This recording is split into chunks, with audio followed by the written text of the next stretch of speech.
इलाहाबाद शहर का मिजाज है बात बात पर राजनीतिक चर्चा। अभी तो चुनाव है, वो भी लोकसभा चुनाव, और उत्तर प्रदेश एक बड़ा पॉइंट बन गया है जहां से देश का राजनीतिक भविष्य तय होने वाला है।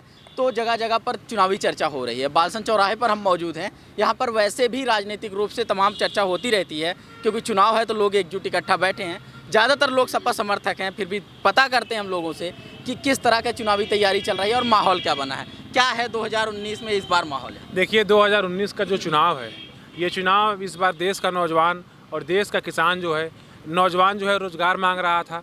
5 सालों में जो वर्तमान की सरकार ने वादा किया था कि 2 करोड़ रोज़गार देंगे, उस रोज़गार के सवाल को लेकर उत्तर प्रदेश का जो नौजवान है, जो देश का नौजवान है, वो प्रश्न पूछ रहा है कि आप किस मुँह से इस चुनाव में आए हैं। जो लगातार किसानों की आत्महत्याएँ हो रही हैं, अभी अभी गुरुग्राम में एक हिंसा हुई, एक देखें कैसे हिंसा हुई है और जाति उन्माद फैलाने का काम किया गया। और देश के अंदर तमाम तरीके की ऐसी घृणित कार्य किए जा रहे हैं जिससे समाज बटे, समाज जोड़ने का काम नहीं किया जा रहा है। इसलिए जो भी प्रबुद्ध लोग हैं, जो भी पढ़े लिखे हैं और जो भी सामाजिक और जो गरीब गांव और किसान जो हैं, सभी छात्र और सभी नौजवान, सभी किसान मिलकर इस बार सत्ता परिवर्तन चाहते हैं और चाहते हैं कि देश में अब तीसरे मोर्चे की सरकार बने और उसका नेतृत्व बहन जी और आदरणीय अखिलेश यादव करें। एक चीज़ गौर करने की है कि इलाहाबाद शहर का ये ज़्यादातर हिस्सा फूलपुर लोकसभा सीट में आता है। फूलपुर लोकसभा सीट पर 2014 में केसों को बड़ी जीत मिली थी और वो 5 लाख से ज़्यादा वोट लाने में सफल रहे। जैसे अभी जगह जगह बैठकर तमाम समाजवादी चर्चा कर रहे हैं, 2014 में बहुत हालात अलग थे, जगह जगह पर भाजपा समर्थकों का एक हुजूम खड़ा होता था। क्या तब से अब तक बदला है? और दूसरा, क्या भारतीय जनता पार्टी का काम लोगों को पसंद आया है या नहीं? देखिए, 2014 में जब देश के अंदर भारतीय जनता पार्टी की सरकार बनी, इन्होंने जनता से वादा किया था कि हम नौजवानों को रोज़गार देंगे, विकास करेंगे। इस मुद्दे पर देश की सरकार बिल्कुल विफल रही है। इसलिए 2019 के चुनाव में उत्तर प्रदेश की जनता बहुजन समाज पार्टी और समाजवादी पार्टी के गठबंधन के नेतृत्व में चुनाव लड़ेगी और गठबंधन का प्रत्याशी हमारा चुन करके जीत आएगा और देश का प्रतिनिधित्व करेगा और भारतीय जनता पार्टी को पूरे देश से हम लोग पराजित करने का काम करेंगे। मीडिया बार बार ये सवाल कर रहा है, खासकर जो राष्ट्रीय मीडिया कहलाता है, दिल्ली से बैठकर वो सवाल दागे जा रहा है कि सपा का वोट बसपा को ट्रांसफ़र होगा या नहीं, बसपा का सपा को ट्रांसफ़र होगा या नहीं। ज़मीन पर जब आप लोग जुड़ते हैं, लोगों से मिलते हैं, तो क्या आप लोगों को लगता है कि एक दूसरे के वोट ट्रांसफ़र हो रहे हैं? बिल्कुल ट्रांसफ़र हो रहा है। बसपा का और सपा का जो है, बसपा का वोट जो है ट्रांसफ़र सपा में हो जाएगा, सपा वोट बसपा में ट्रांसफ़र हो जाएगा और तीसरे मोर्चा की ही सरकार बनेगी। और भारतीय जनता पार्टी से दलित पिछड़ा आंकड़ा जो है पूरी तरह से पूरा परेशान, कोई विकास नहीं हुआ। यहाँ पर कहीं लड़ाई किनके किनके बीच है? भाजपा की चर्चा हो रही है, भाजपा से भले नाराज़गी जता रहे हैं, सपा बसपा गठबंधन की बात हो रही है। क्या और कोई रेस में नहीं है, कोई लड़ाई में नहीं? आज की तारीख में हिंदुस्तान में बीजेपी एकदम सबसे पीछे है। और रही बेसिकली इलाहाबाद की बात, तो यहाँ आप उठाकर देख लीजिए, जो हमारा उपचुनाव रहा है वो एक सिर्फ नमूना था जो देश के मिजाज को दर्शाता है। और इलाहाबाद वो ऐसा शहर है जिसमें आपको पूरे हिंदुस्तान का प्रतिनिधि मिल जाएगा। यहाँ पर जो लोग रहते हैं, छात्र रहता है, नौजवान रहता है, यहाँ किसान जो रहता है, वो एक तरीके से पूरा का पूरा हिंदुस्तान इलाहाबाद में निवास करता है। और जो बीता उपचुनाव है वो आप देखिए। और रही बात कि यहाँ क्या होगा आने वाले समय में, जैसा कि आप लोगों से पूछ रहे हैं कि गठबंधन में वोट ट्रांसफ़र होंगे कि नहीं होंगे, यहाँ पे वोट ट्रांसफ़र होने की बात ही नहीं है। यहाँ पे सारे वोटर एक हैं। यहाँ सब लोग मिलकर गठबंधन को पूर्ण बहुमत देंगे। और जहाँ तक मेरा अपना मानना है कि इलाहाबाद में ही नहीं, पूरे उत्तर प्रदेश में बीजेपी अब की चौथे नंबर पे रहेगी। सबसे बड़ा घटक हमारा गठबंधन होगा। सबसे बड़ा घटक गठबंधन होगा। हालांकि पता नहीं कौन से समीकरणों को बना करके चौथे नंबर पर पहुंचाया जा रहा है, हम उस पर बात करेंगे। क्या सच में भाजपा को इस तरह से खारिज किया जा सकता है या ये महंगा पड़ेगा? अगर भाजपा को खारिज करते ये लोग, तो भाजपा का नाम बार बार क्यों ले रहे हैं? भाजपा तो मुख्य लड़ाई में है और आदमी उसी का नाम लेता है जो मुख्य लड़ाई में होता है। और ये लोग अगर मेरा नाम बार बार ले रहे हैं तो कहीं ना कहीं मैं मजबूत हूँ और सरकार बनाने जा रहा हूँ। रही बात उपचुनाव की, तो उपचुनाव से न सरकार बनती है न सरकार बिगड़ती है। और दूसरी बात, ये लोग कह रहे हैं कि सपा बसपा का वोट ट्रांसफ़र होता है, तो इन लोगों से मैं पूछना चाहता हूं कि अभी विश्वविद्यालय का चुनाव हो रहा था और यहाँ पर बसपा का एक कैंडिडेट जो है वो दलित लड़ा था। इन लोगों ने छात्र राजनीति में वोट नहीं ट्रांसफ़र करा पाए, लोकसभा में क्या वो ट्रांसफर करा देंगे? उसका जवाब हम अवनीश से लेंगे, वो कम से कम विश्वविद्यालय उनकी एक जवाबदेही होगी। जी विमर्श को आगे बढ़ाते हैं जी। ये बताइए आप लोग, क्या है भाजपा सच में 2014 के मुकाबले कमज़ोर हुई है, या फिर एक दल के समर्थन के ही वजह से तमाम लोग उसे खारिज कर रहे हैं? बिल्कुल सही बात है। भाजपा हर मुद्दे पर कमज़ोर रही है, बेरोज़गारी से लेकर शिक्षा तक। यहाँ तक कि आदरणीय प्रधानमंत्री जी ने जब सत्ता में आए तो कहे कि हम 2 करोड़ रोज़गार देंगे। 2 करोड़ रोज़गार देने की क्या बात है, वो पकौड़े तक बेचने के लिए मजबूर कर दिए कि पकौड़ा बेचे, इससे ज़्यादा रोज़गार मिलेगा। सरकारी स्तर पर रोज़गार है नहीं। तो निश्चित रूप से भाजपा इस बार सत्ता में नहीं आएगी, तीसरी मोर्चे की ही गठबंधन सरकार में आएगी। क्या लोकल नेताओं ने काम करने में चूक कर दी है, या फिर भारतीय जनता पार्टी का शीर्ष नेतृत्व ही लोगों को पसंद नहीं आ रहा है कि अब पिछले जैसा समर्थन नहीं मिला? भारतीय जनता पार्टी का शीर्ष नेतृत्व ही काम करने में सफल रहा है और उसकी तनसाही रवैया या हर एक मुद्दे पर निर्णय लेना ही गलत साबित हुआ है। यहाँ का क्या माहौल है इलाहाबाद शहर का और फूलपुर लोकसभा सीट? इलाहाबाद और फूलपुर संसदीय क्षेत्र का माहौल ये है कि इस बार बीजेपी को बहिष्कृत किया जा रहा है। मेरा मानना यहाँ तक ये है कि जिस तरह से बीजेपी ने झूठ बोलकर सरकार बनाया और 2 करोड़ रोजगार देने का हर साल बीजेपी ने वादा किया, उस पर खरी नहीं उतरी और मोदी सरकार ने पूर्णतया झूठ का सहारा लेकर के सरकार बनाया और युवाओं को बेरोजगार बना दिया। और युवाओं को एकदम से बेरोजगार बनाने के बाद मैं ये कहना चाहूँगा कि युवाओं के साथ में इस तरह से तानाशाही हो रही है कि जहाँ देखिए पुलिस प्रशासन बिना कुछ बताए, बिना कुछ कहे युवाओं को धर दबोच ले रही है। किसी भी तरह से अपनी बात कहने का कोई अधिकार नहीं है। क्या लोकतंत्र यही है?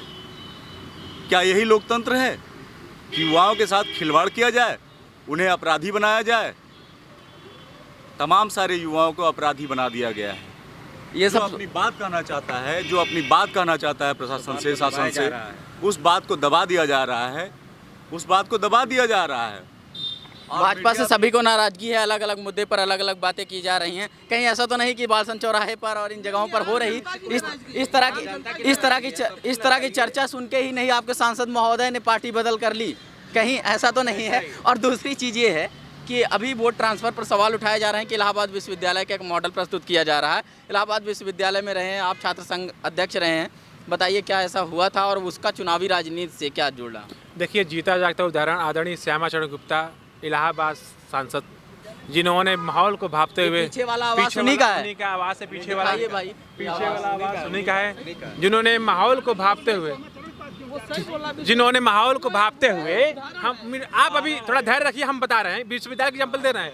माहौल को भांपते हुए तुरंत उन्होंने समाजवादी पार्टी में आए और कहा कि मेरा पुराना घर है, मैं भटक गया था, सुबह का भटका हुआ शाम को घर आया जाए तो उसको बुलाना चाहिए। घर वापसी करवाने वाली पार्टी के यहाँ से घर नहीं, देखिए श्यामाचरण व्यवसायिक आदमी, वो कभी घाटे का सौदा नहीं करते हैं। वो भारतीय जनता पार्टी की 5 साल सरकार में रह करके उन्होंने देख लिया कि अब दोबारा इस सत्ता में आने वाले नहीं हैं, इसलिए अब गठबंधन की सरकार बन रही है, इसलिए उन्होंने भारतीय जनता पार्टी का दामन छोड़ करके समाजवादी पार्टी के साथ आए हैं। रही बात अभी जो हमारे छात्र संघ के पूर्व अध्यक्ष अवनीश जी बता रहे थे, इलाहाबाद नौजवानों का शहर है, यहाँ केंद्रीय विश्वविद्यालय छात्र संघ के अध्यक्ष रहे हैं।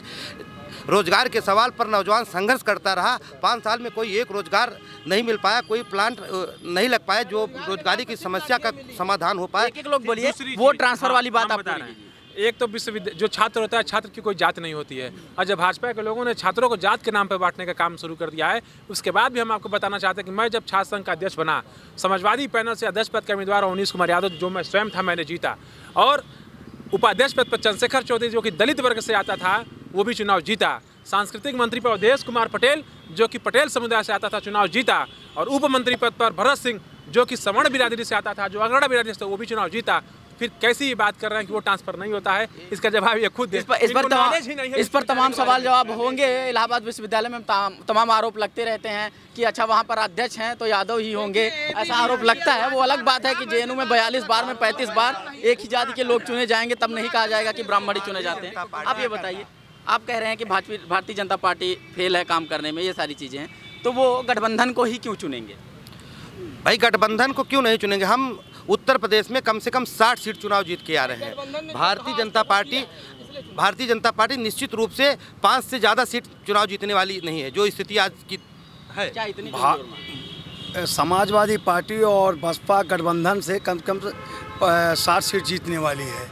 और जहां आप जात बिरादरी की जहां बात आप कर रहे हैं कि उपाध्यक्ष पे जो चुनाव लड़ा था, जो विश्वविद्यालय कैंडिडेट, वो कैंडिडेट के ऊपर होता है, कैंडिडेट पे कैसे क्षमता है कैसे नहीं है। अब मान लीजिए है अवनीश से ज़्यादा जो है अवधेश पटेल भी पा गए थे। वो एक लड़का और जो चुनाव लड़ा था उसका नाम क्या था अभी, हाँ अरे वो सत्यम सिंह, उससे ज़्यादा पा गया। तो कैंडिडेट के ऊपर होता है कौन कितना पाएगा, कितना वो ट्रांसफर कहाँ, वैसे भी विश्वविद्यालय से पूरा वो नहीं लिया जा सकता कि क्या कैसे है, ये बताइए। इतना ज़्यादा किस बात से दावा तमाम सपा समर्थक कर रहे हैं कि पूरी तरह से जीत होगी? क्या भारतीय जनता पार्टी उस तरह की ताकत नहीं रख रही? देखिए, ये सपा समर्थक दावा नहीं कर रहे हैं, ये उत्तर प्रदेश की जनता के लोग दावा कर रहे हैं कि यहाँ गठबंधन जीतेगा। यहाँ जितने लोग हैं वो सारे सपा समर्थक नहीं हैं, कुछ लोग सपा समर्थक हैं, कुछ लोग जनता भी हैं। तो जनता अपनी आवाज़ बता रही है कि जो बीजेपी ने जो हमसे वादे किए थे कि हम रोज़गार देंगे आपको, किसानों को उपज का 1.5 गुना देंगे और सारी अन्य चीज़ें करेंगे, तो ये उनका दावा है कि आप लोकतंत्र में सिर्फ वादे के ऊपर ही जनता विश्वास करती है। इन लोगों के तमाम सवालों के जवाब दीजिए, फिर हम आपसे सवाल करते हैं आगे। ये जो कह रहे हैं कि रोजगार के मामले पर, तो 2 साल की सरकार में, भी तो रोजगार है। 2 साल की सरकार में इलाहाबाद में किसी नौजवान पर रोजगार के सवाल पर पुलिस ने कभी लाठी नहीं उठाया, एक बात। दूसरी बात, यही बालसन चौराहे पे बालसन चौराहे पे 3 सांसदों पे मारपीट कर रहे थे, एमएलसीओं पे लाठी चली है। हाँ, इसलिए बालसन चौराहे पे लाठी चली कि यहाँ रोजगार का मुद्दा, रोजगार के लिए धरना प्रदर्शन नहीं हो रहा था। यहाँ तो जो है इनके जो समाजवादी पार्टी के गुंडे मीटिंग किए बिना प्रशासन की अनुमति के, मीटिंग करने के बाद यहाँ मारपीट कर लिए। भाई पुलिस पे थप्पड़ उठा के कौन सा लोकतंत्र लाया जाता है, बताइए ना। शासन की अनुमति थी। अब आइए असल सवाल। 3 सांसदों पे लाठी चली, यहाँ एमएलए और एमएलसी और न जाने कितने जनप्रतिनिधि छात्र थे उनके ऊपर लाठी चली। वो चलिए पुलिस या एक्शन नहीं पता है कि जो है जब प्रशासन अनुमति नहीं दिया है फिर भी सड़क पर आप जो है क्यों प्रशासन से अनुमति ली जाएगी कि प्रशासन हम आपका विरोध करें? ये होना चाहिए। देखिए 2 तरफा मानक क्यों अपनाते हैं? जब वहाँ मोदी जी और योगी जी को बंगाल में नहीं जाने दिया गया तब ये समाजवादी पार्टी के लोग ताली बजा रहे थे, बहुत अच्छा हुआ। इसलिए योगी ने यहाँ बदला ले लिया ना? नहीं, जब योगी जी नहीं, प्रशासन को मानना चाहिए ना, प्रशासन की अनुमति को मानना योगी को भी मानना चाहिए था बंगाल में ना। तो भाई वो तो वापस गलत नहीं किया, वापस चले आए। ममता बनर्जी ने गलत वापस चले आए, सही की कि नहीं? ममता बनर्जी गए नहीं, ठीक है, प्रशासन जहाँ अनुमति नहीं देगा, ये होता है राजनीतिक दलों में होता है। चलिए, वो होता है कि जब अपनी पार्टी पर आती है तो वो दूसरी पैमाने हो जाते हैं। बात है, आपने वोट ट्रांसफर का एक एग्जाम्पल दिया इलाहाबाद विश्वविद्यालय का, जो पैरामीटर नहीं हो सकता उत्तर प्रदेश के वोटिंग मिजाज का। दूसरा ये लोग आरोप लगा सकते हैं या ये एग्जाम्पल दे सकते हैं कि अभी 1 साल पहले, 1 साल 20 दिन पहले उपचुनाव हुए और उसमें सपा बसपा का फूलपुर में वोट जोड़ लीजिए तो 37% था, लेकिन उपचुनाव में जब सपा बसपा साथ आए तो वो 10% बढ़ गया। तो अगर आप इलाहाबाद विश्वविद्यालय का उदाहरण दे रहे हैं तो उपचुनाव का अगर उदाहरण दिया जाएगा तो इसके बीच तर्क क्या है? नहीं, देखिए वो प्रत्याशियों पर भी कुछ बात निर्भर करती है। हो सकता है कि यहाँ प्रत्याशी हमारा लोकल नहीं था, उसका हमें जो है वो मिला, तो उसकी वजह से हम लोग नहीं कह सकते कि ये मुख्य चुनाव में भी लोग जानते हैं प्रधानमंत्री तो बदला नहीं जाएगा, तो लोकल के नाते नागेंद्र पटेल को लाभ मिला। खैर, सब लोग अपना अपना सीट बता रहे हैं, हम इतना जीत लेंगे उतना जीत लेंगे। आप बताइए भाजपा को यूपी में कितना मजबूत? 73+।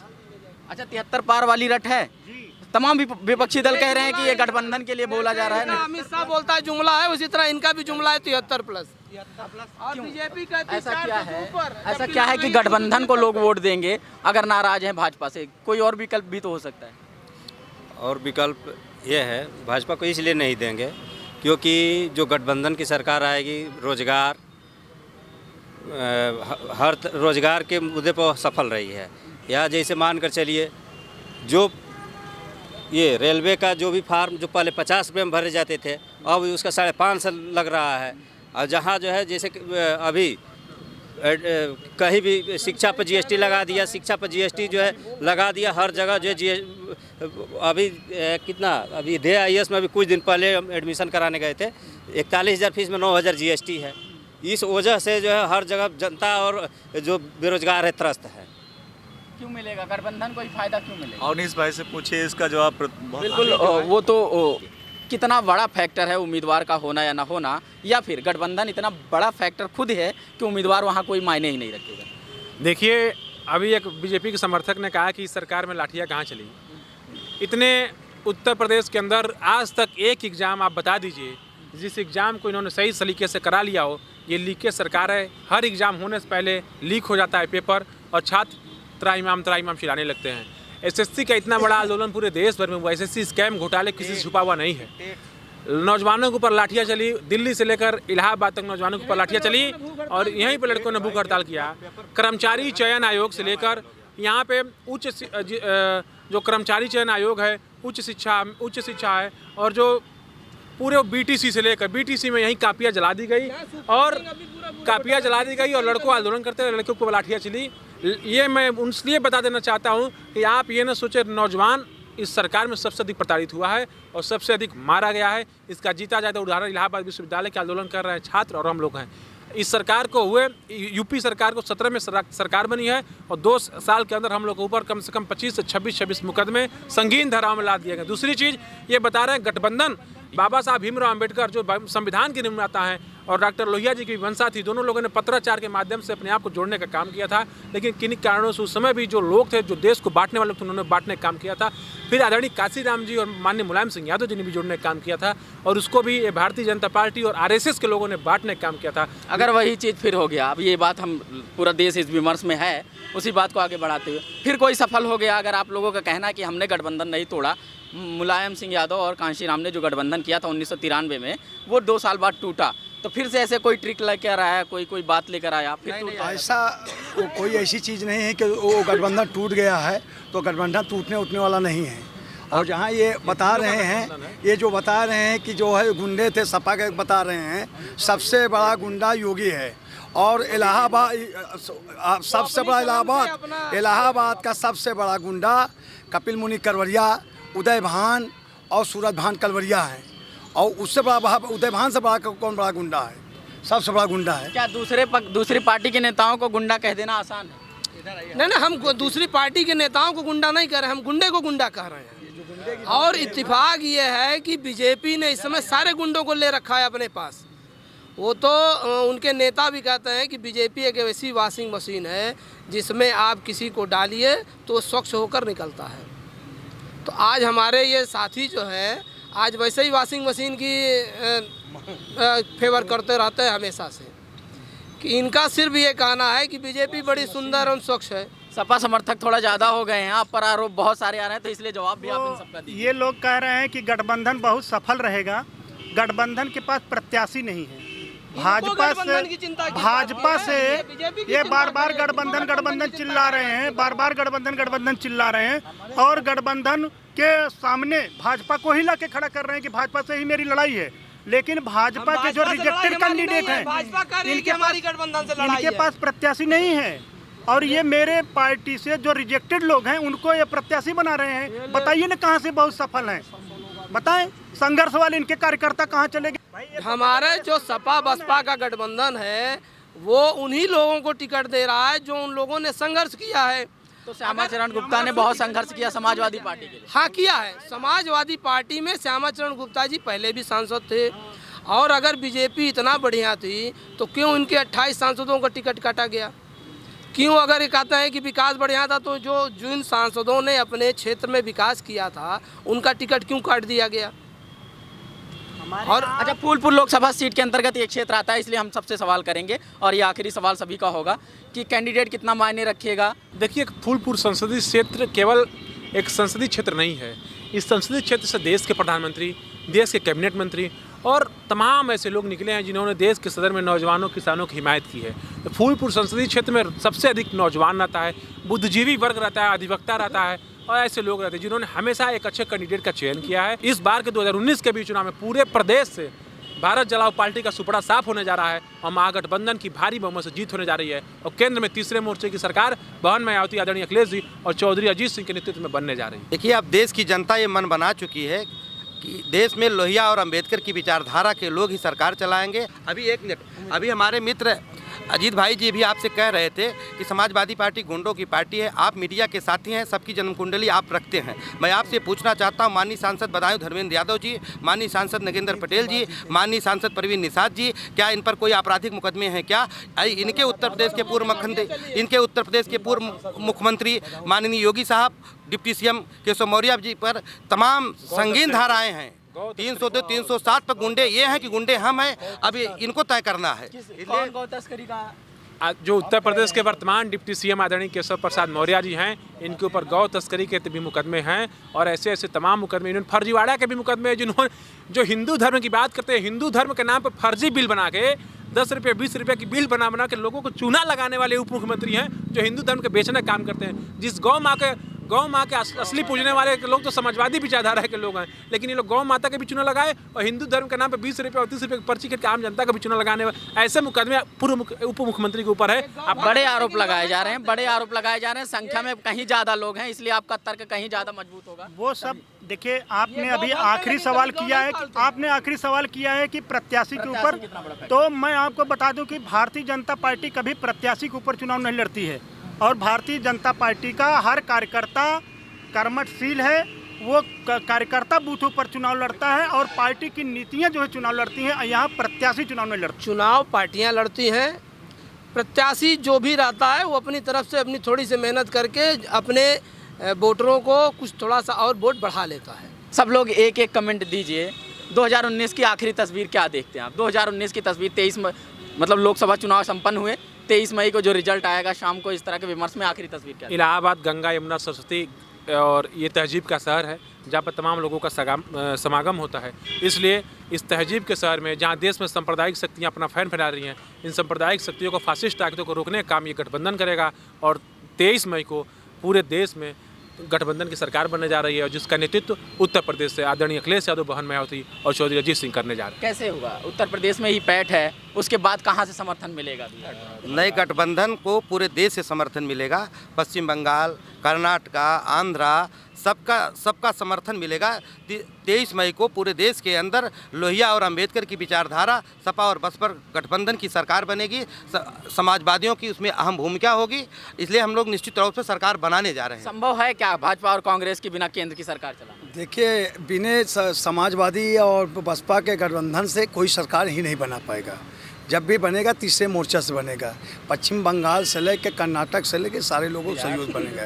बिहार गठबंधन आगे रखेगा मायावती का नाम प्रधानमंत्री पद के लिए, तो आप लोगों को किसी को कोई आपत्ति होगी? वो तो बाद में ही तय होगा ना कि कौन प्रधानमंत्री बनेगा, कौन है। कोई आपत्ति नहीं ना, कोई आपत्ति नहीं। और जब ये तो जनता के दिलों का गठबंधन है और हमारा शीर्ष नेतृत्व जब गठबंधन कर चुका है, तो हम लोग तो समाजवादी विचारधारा के मानने वाले, लोहिया को मानने वाले लोग हैं। जो निर्णय होगा उस निर्णय का हम लोग स्वागत करेंगे। मतलब कार्यकर्ता स्तर पर किसी का उत्तर प्रदेश से ही बनेगा। कार्यकर्ताओं में कोई विरोध नहीं। कोई प्रधानमंत्री बनेगा। देखिए, गठबंधन की जो सपा, बसपा और तमाम अन्य दल भले दावा करें कि वो केंद्र में सरकार बनाएंगे, आखिरी कमेंट यही, क्या भाजपा कांग्रेस के बिना केंद्र में किसी सरकार की बनती तस्वीर दिख रही है? दिख रही है। जो गठबंधन की आप बात कर रहे हैं वो सपा बसपा गठबंधन नहीं है, वो लोहिया और अंबेडकर की विचारधाराओं का गठबंधन है और इसी विचारधारा का गठबंधन पूरे हिंदुस्तान में है। वो बंगाल में कहीं और है, उत्तर प्रदेश में कहीं और किसी से है, बिहार में किसी और से है। तो ये पूरा का पूरा गठबंधन जो है आने वाले 23 मई को अपनी पूर्ण बहुमत में दिल्ली में सरकार बनाएगा और उसमें बीजेपी और कांग्रेस दोनों सरकार से बाहर रहेंगे। कितना संभव है ये सब होना? और दूसरी बात कि भारतीय जनता पार्टी, तमाम आकलन ये कह रहे हैं कि पिछली बार के मुकाबले नीचे आएगी, आप लोग का क्या अंदाजा है? इनके विकास, हमारे कार्यकर्ताओं के जोश के आगे ये सब पीछे छूट जाएंगे। 23 मई को आपको अभी से मैं मिठाई खिलाने के लिए आमंत्रित करता हूं। आप आइएगा, मिठाई खाइएगा और हम सरकार बनाने जा रहे हैं। पूरे जोश के साथ मेरा कार्यकर्ता खड़ा है, बूथों पे खड़ा है। चौराहों पे मेरा कार्यकर्ता नहीं मिलता है, हमारी पार्टी का कार्यकर्ता बूथ पे मिलता है और बूथ पे वोट करता है और करवाता है। आप लोगों से मैं कह रहा हूँ, फिर कह रहा हूँ कि सरकार, ये इनको प्रधानमंत्री ढूंढना है, कौन बनेगा कौन नहीं बनेगा इनको सोचना है, जनता को बताना है। लेकिन मेरा तो प्रधानमंत्री 5 साल में शेर जैसा सीना तान के खड़ा रहा, देश की रक्षा से लेकर के तमाम मुद्दों पर खड़ा रहा है और वो वोट के लिए राजनीति नहीं करता है, वो काम के लिए राजनीति करता है और जनहित में काम करता है, किसी व्यक्तिगत का नहीं। और ये श्यामा चरण और नागेंद्र पटेल तमाम लोगों पर बता रहे हैं कि इनके नाम पे चुनाव लड़ा जाएगा, लेकिन मेरी पार्टी का हर कार्यकर्ता, भारतीय जनता पार्टी का हर कार्यकर्ता मोदी बन करके चुनाव लड़ता है और मेरी जीत होने जा रही 23 तारीख को। आइए जो है एक बात देखने की है, भले संख्या में अलग हो, भारतीय जनता पार्टी कार्यकर्ताओं का, समर्थकों का हमेशा एक जोश ये रहता है, उन्हें लगता है कि उनके लोग काम करेंगे और निश्चित तौर पर पूरे प्रदेश में एक लंबी फाइट तो चलने वाली है। ऐसे भारतीय जनता पार्टी को गठबंधन से भले वो मिलता हो। हाँ, प्रधानमंत्री नरेंद्र मोदी के लिए जो एक विश्वास है कि नरेंद्र मोदी है हमारे पास, वही पार्टी है, वही विश्वास है, तो इस बात को गौर करना चाहिए कि 2 दशक तक आडवाणी ही भारतीय जनता पार्टी हुआ करते थे और अब उनकी टिकट भी नसीब नहीं हो रही, तो व्यक्ति केंद्रित होने का उस पार्टी को भी नुकसान होता है। फिर भी क्योंकि समाजवादी समर्थक ज़्यादा हैं तो समाजवादी बातें को आगे रखेंगे। दूसरी पक्ष ये भी है कि प्रदेश भर की ज़्यादातर सीटों पर सपा बसपा गठबंधन और भाजपा के बीच ही लड़ाई है। इसीलिए तमाम जगहों से हम लोग लोकसभा यात्रा के दौरान चर्चा, जो विमर्श चल रही है, जो राजनीतिक बहस चल रही है, उसे हम आप तक पहुंचाते रहेंगे। धन्यवाद।